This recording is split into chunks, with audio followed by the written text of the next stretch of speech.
ओम शांति। आज 5 जून 2026 के साकार मधुर महावाक्य है और आज है विश्व पर्यावरण दिवस। सभी को बहुत बहुत शुभकामनाएं। ये दिवस हम सबको जागृति दिलाता है कि हम सभी आसपास के वातावरण को तो अच्छा रखें ही, लेकिन अपने मन का भी बहुत ध्यान रखें, क्योंकि मानसिक प्रदूषण सभी प्रदूषण की जड़ है। हमारे मन में सदा सबके लिए शुभ भावना, शुभकामना हो, स्वयं के लिए भी शुभ भावनाएं हों और समस्त भूमंडल की आत्माओं को भी दिल से शुभकामनाएं दें। कहीं भी कोई नेगेटिविटी है, व्यर्थ के विचार हैं, तो ये प्रदूषण बाकी प्रदूषण को भी जन्म देता है। आज के मधुर महावाक्यों में बाबा ने इस यज्ञ का महत्व समझाया। स्वयं निराकार परम पिता परमात्मा ब्रह्मा द्वारा आकर ये यज्ञ रचते हैं, जबकि यज्ञ स्वयं भगवान ने रचा है, फिर भी इसमें विघ्न क्यों पड़ते हैं?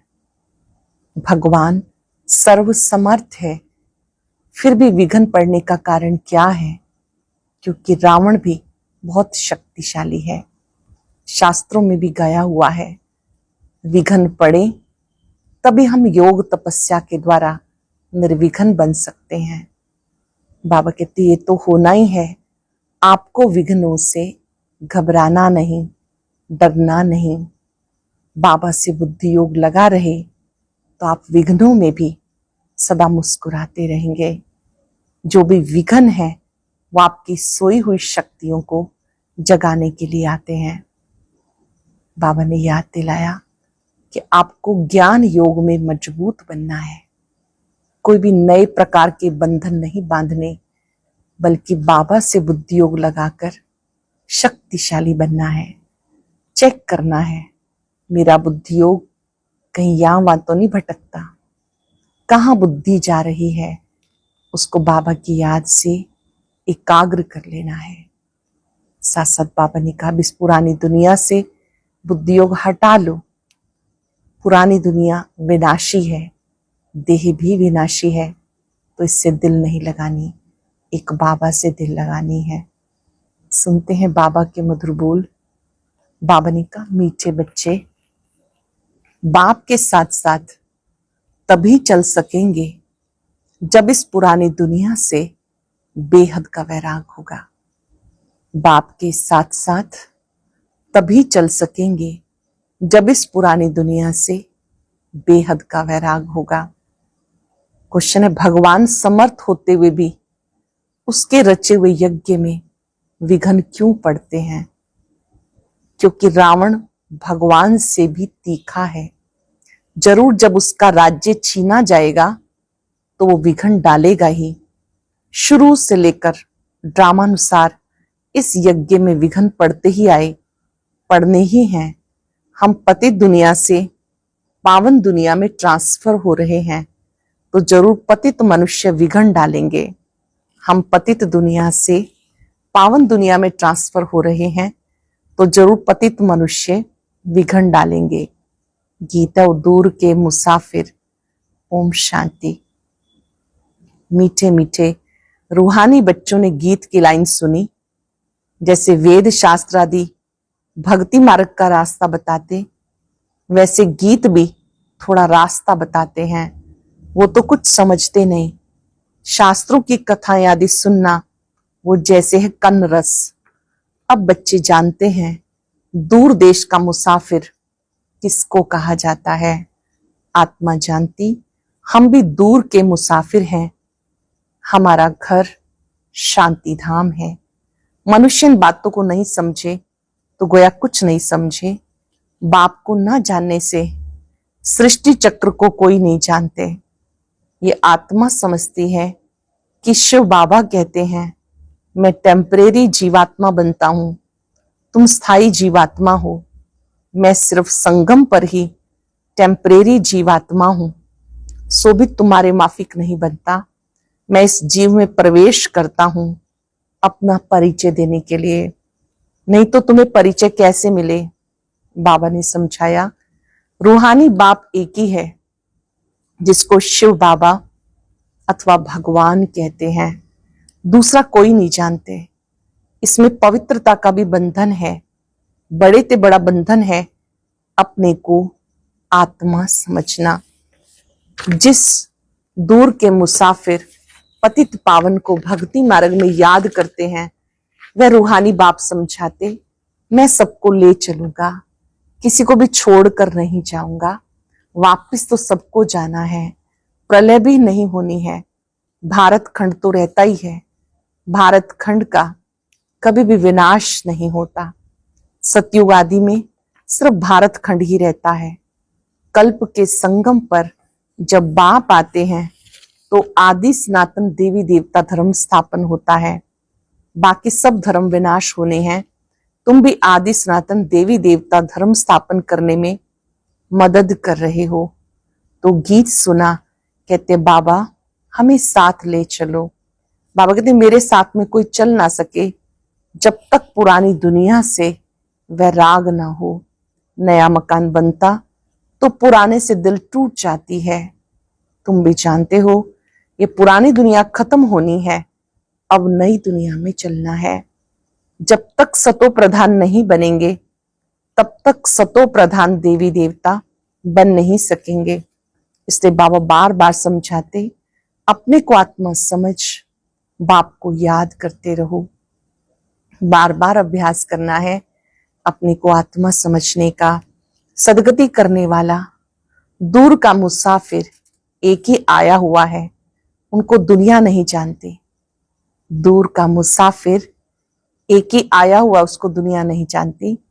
तुम बच्चे भी नंबरवार जानते हो, हम शिव बाबा की संतान हैं। आते भी हैं तो समझते हैं, हम बाप दादा के पास जाते हैं तो ये फैमिली हो गई, ये है ईश्वरीय फैमिली। किसको बहुत बच्चे होते तो बड़ी पलटन हो जाती है। शिव बाबा के बच्चे इतने बीके भाई बहन हैं, ये भी बड़ी पलटन हो जाती है। ब्रह्मा कुमार कुमारियां सब जानते हैं हम बेहद बाप से वर्षा लेते हैं। शास्त्रों में दिखाते, पांडवों और कौरवों ने खेल खेला, राजाई दाव पे रखी। अब राजाई ना कौरवों की है ना पांडवों की है, ताज आदि कुछ भी नहीं। दिखाते हैं उनको शहर निकाला मिला, हथियार आदि छिपाकर जाकर रखे। ये सब दंत कथाएं। ना पांडव राज्य है ना कौरव राज्य है, ना उनके आपस में लड़ाई चली है। लड़ाई राजाओं की लगती है, ये तो भाई भाई हैं। लड़ाई हुई है कौरवों और यौवनों की, बाकी भाई एक दो को कैसे खत्म करेंगे। दिखाते पांडव कौरव लड़े, बाकी 5 पांडव बचे, एक कुत्ता रहा, वो भी सब पहाड़ पर गल मरे। खेल ही खलास, राज्यों का अर्थ ही नहीं निकला।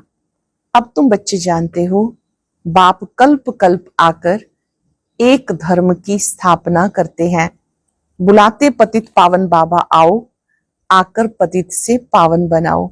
सतयुग में सूर्यवंशी राजधानी होती है, ब्रह्मा द्वारा विष्णुपुरी की स्थापना हो रही है। अब बाप आए हैं तो उनके डायरेक्शन पे चलना है। कमल पुष्प समान पवित्र रहना है। कन्याओं को तो नहीं कहेंगे कि गृहस्थ व्यवहार में रहते कमल फूल समान रहो, वो तो है ही पवित्र। ये गृहस्थियों के लिए कहा जाता। कुमार और कुमारियों को तो शादी करनी ही नहीं चाहिए, नहीं तो वो भी गृहस्थी हो पड़ेंगे। कुछ गंधर्वी विवाह का नाम भी है। कन्या पर मार पड़ती है तो लाचारी हालत में गंधर्वी विवाह कराया जाता। वास्तव में मार भी सहन करनी चाहिए, परंतु अधर कुमारी नहीं बनना चाहिए। बाल ब्रह्मचारी का नाम बहुत होता है, शादी की तो हाफ पार्टनर हो गए। कुमारों को कहा जाता तुम पवित्र रहो, ग्रस्त व्यवहार वालों को कहा जाता ग्रस्त व्यवहार में रहते कमल फूल समान बनो। उनको ही मेहनत होती है, शादी न करने से बंधन नहीं रहेगा। कन्या को तो पढ़ना है और ज्ञान में बहुत मजबूत रहना है। छोटी कुमारियां जो सगीर हैं उनको तुम ले नहीं सकते, वो अपने घर में रहकर पढ़ सकती हैं। माता पिता ज्ञान में आए तो सगीर को ले सकते हैं। ये तो स्कूल का स्कूल है, घर का घर भी है और सत्संग का सत्संग भी है। स्कूल है, ये रोज पढ़ना है। घर भी है, जो भी यहाँ बहनें सेवा करती हैं उनके लिए एक परिवार है ये। और सत्संग का सत्संग भी है। सत्य माना एक बाप, जिसके लिए कहते हैं ओ दूर के मुसाफिर, आत्मा गोरी बनती है।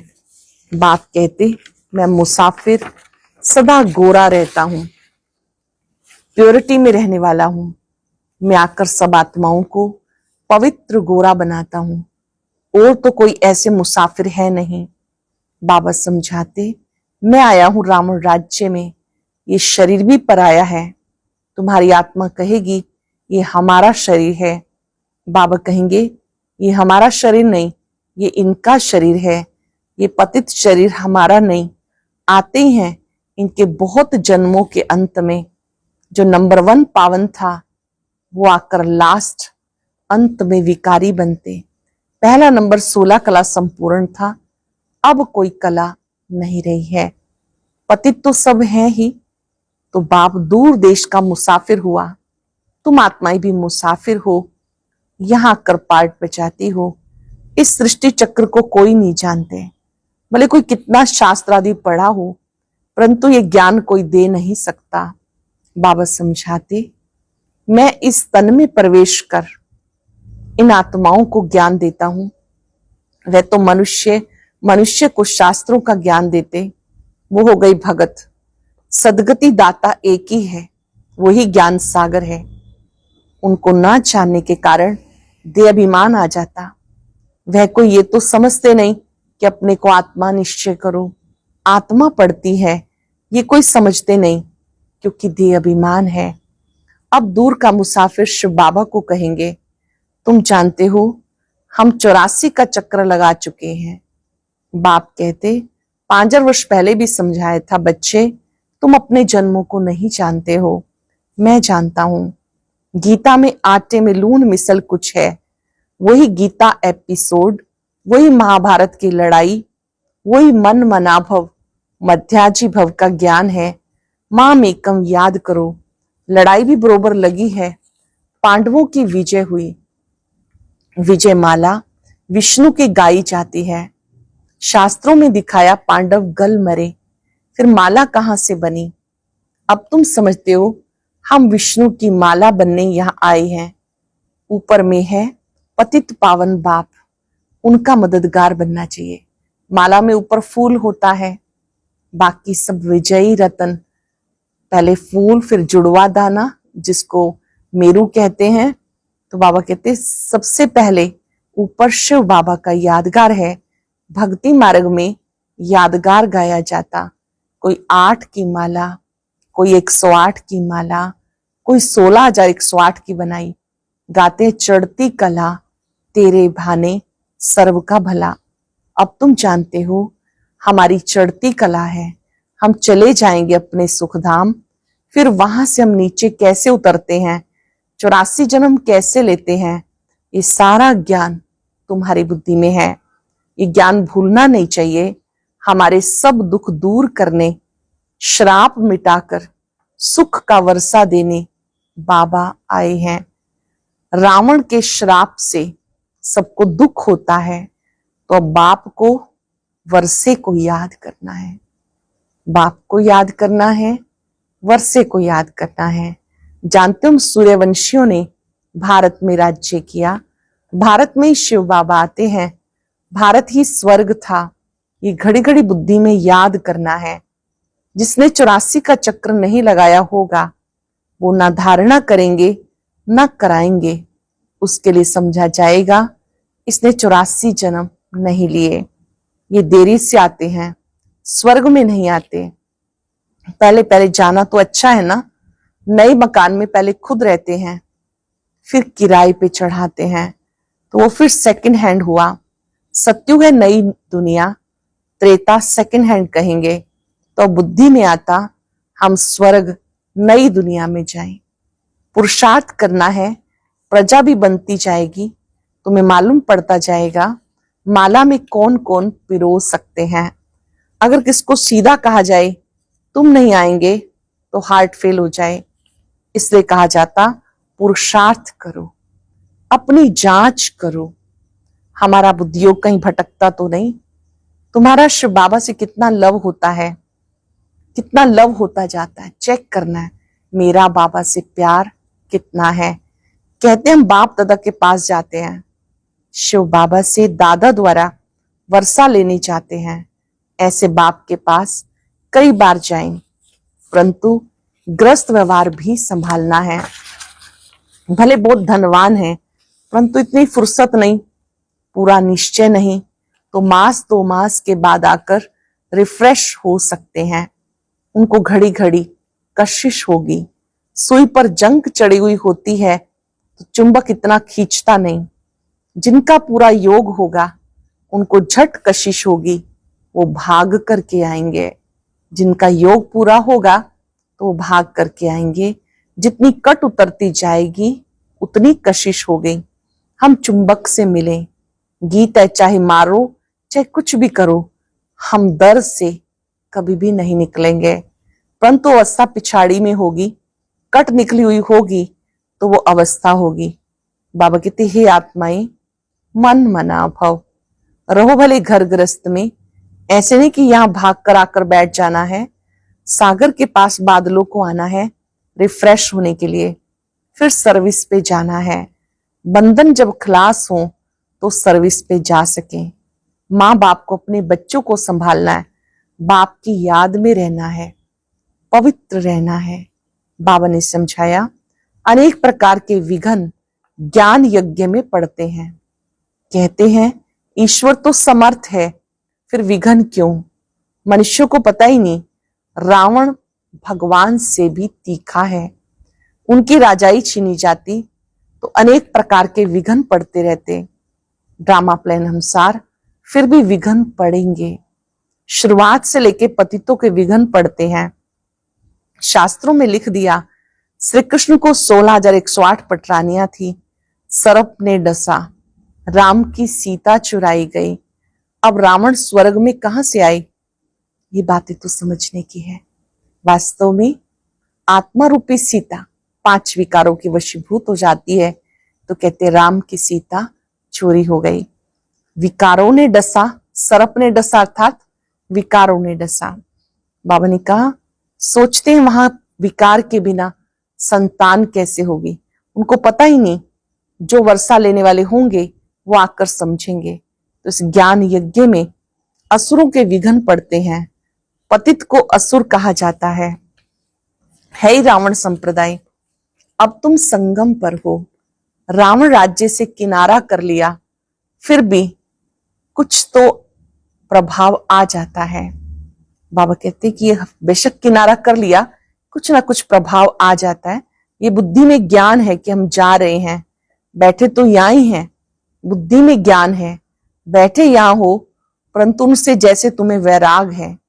ये चीची दुनिया कब्रिस्तान बननी है।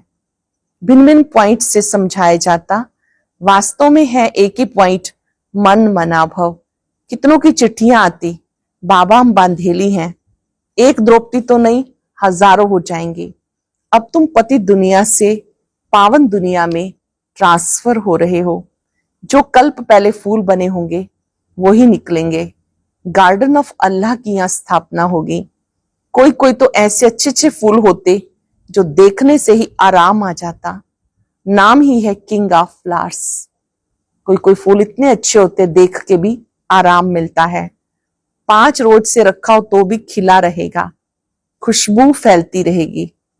यहां भी जो बाप की याद में रहते हैं, याद दिलाते हैं, उनकी खुशबू फैलती रहेगी। जो याद में रहते हैं, औरों को याद कराते हैं, उनकी खुशबू फैलती रहेगी, सदैव खुश रहते हैं। ऐसे मीठे मीठे बच्चों को देख बाबा हर्षित होते हैं। उनके आगे बाबा की ज्ञान डांस बहुत अच्छी होती है। जो याद में रहने वाले बच्चे हैं उनके आगे ज्ञान डांस बहुत अच्छी होती है। अच्छा, मीठे मीठे सिक्किलद बच्चों प्रति माता पिता बाप दादा का याद प्यार, गुड मॉर्निंग। रूहानी बाप की रूहानी बच्चों को नमस्ते। रूहानी बच्चों की रूहानी बाप दादा को याद प्यार, नमस्ते, गुड मॉर्निंग, शुक्रिया बाबा, शुक्रिया। धारणा के लिए सार, ज्ञान योग में मजबूत बनना है। अगर कोई बंधन नहीं है तो बंधनों में जानबूझकर फंसना नहीं है। बाल ब्रह्मचारी होकर रहना है। अब हमारी चढ़ती कला है। बाबा हमारे सब दुख दूर करने, श्राप मिटाए, वर्षा देने आए हैं। बाप और वर्षे को याद कर अपार खुशी में रहना है। जांच करनी है हमारा बुद्धि योग कहीं भटकता तो नहीं। ज्ञान योग में मजबूत बनना है। अगर कोई बंधन नहीं है तो बंधनों में जानबूझकर फंसना नहीं। बाल ब्रह्मचारी होके रहना है। अब हमारी चढ़ती कला है। बाबा हमारे दुख दूर करने, श्राप मिटाए, वर्षा देने आए हैं। बाप और वर्षे को याद कर अपार खुशी में रहना है। जांच करनी है हमारा बुद्धि योग कहीं भटकता तो नहीं। बहुत सुंदर वरदान है। समाने और सामना करने की शक्ति द्वारा सेवा में सफलता प्राप्त करने वाले रूहानी सेवाधारी भव। समाने और सामना करने की शक्ति द्वारा सेवा में सफलता प्राप्त करने वाले रूहानी सेवाधारी भव। रूहानी सेवाधारियों को सेवा के सिवाय कुछ भी सूझता नहीं। वो मनसा वाचा कर्मणा सेवा से एक सेकंड भी रेस्ट नहीं लेते हैं, इसलिए बेस्ट बन जाते हैं। वो सेवाओं में सफलता प्राप्त करने के लिए सदा याद रखते हैं, समाना और सामना करना ये हमारा निशाना है। वो अपने पुराने संस्कारों को समाते हैं और सामना माया से करते, ना कि दैवी परिवार से। ऐसे बच्चे जो नॉलेजफुल के साथ पावरफुल भी हैं, उनको कहते रूहानी सेवाधारी। जो नॉलेजफुल के साथ पावरफुल भी हैं, उन्हें कहा जाता रूहानी सेवाधारी। रूहानी सेवाधारी एक सेकंड भी विराम नहीं लेते, निरंतर सेवा करते हैं, चाहे मनसा, चाहे वाचा, चाहे कर्मणा। रूहानी सेवाधारियों को सेवा के सिवाय कुछ भी सूझता नहीं। वो मनसा वाचा कर्मणा सर्विस से एक सेकंड भी रेस्ट नहीं लेते, इसीलिए बेस्ट बन जाते हैं। वो सेवाओं में सफलता प्राप्त करने के लिए सदा याद रखते हैं, समाना और सामना करना ये हमारा निशाना है। वो अपने पुराने संस्कारों को समाते हैं, सामना माया से करते, ना कि दैवी परिवार से। ऐसे बच्चे जो नॉलेजफुल के साथ पावरफुल भी हैं, उन्हें कहते रूहानी सेवाधारी। सो लोगों ने छोटी बात को बड़ा नहीं करो, वातावरण को शक्तिशाली बनाओ। छोटी छोटी बातों को समाप्त करते जाओ, लेट गो कर दो, वातावरण को शक्तिशाली बनाओ। अव्यक्त इशारा, सदा हर्षित रहने के लिए अपनी नेचर को सरल बनाओ, सहनशील बनो। सदा हर्षित रहने के लिए अपनी नेचर को सरल बनाओ, सहनशील बनो। दुनिया में लोग जिंदा होते भी ना उम्मीदी की चिता पे बैठे हुए हैं। ऐसी आत्माओं को मरजीवा बनाओ, नए जीवन का दान दो। अपने खुश नसीब हर्षित मुख चेहरे द्वारा उन्हें मानव जीवन में जीना सिखाओ। आपको देखकर उनमें हिम्मत, उमंग, उत्साह आ जाए। आपको देखकर उनमें हिम्मत, उमंग, उत्साह आ जाए। इसके लिए अपनी नेचर को सरल बनाओ। सदा कमल समान स्थिति के आसन पर डबल लाइट स्थिति में स्थित रहो। आज हम याद रखेंगे, मैं रूहानी सेवाधारी हूं। आज शुक्रिया दिवस पर जगत नियंता को बारंबार शुक्रिया। सत्य ज्ञान देने के लिए शुक्रिया। अंग संग रहने के लिए शुक्रिया। गाइडेंस देने के लिए शुक्रिया। कदम कदम पर सिखाने के लिए शुक्रिया। याद करेंगे, मैं रूहानी सेवाधारी हूं। मुझे मनसा वाचा कर्मणा रूहानी सेवा करनी है।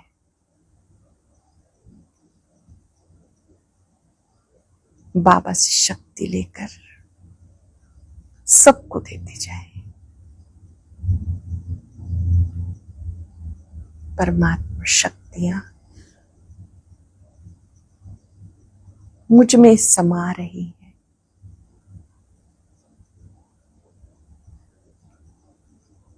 जो भी मिले उन्हें भी दिल से दुआएं देंगे।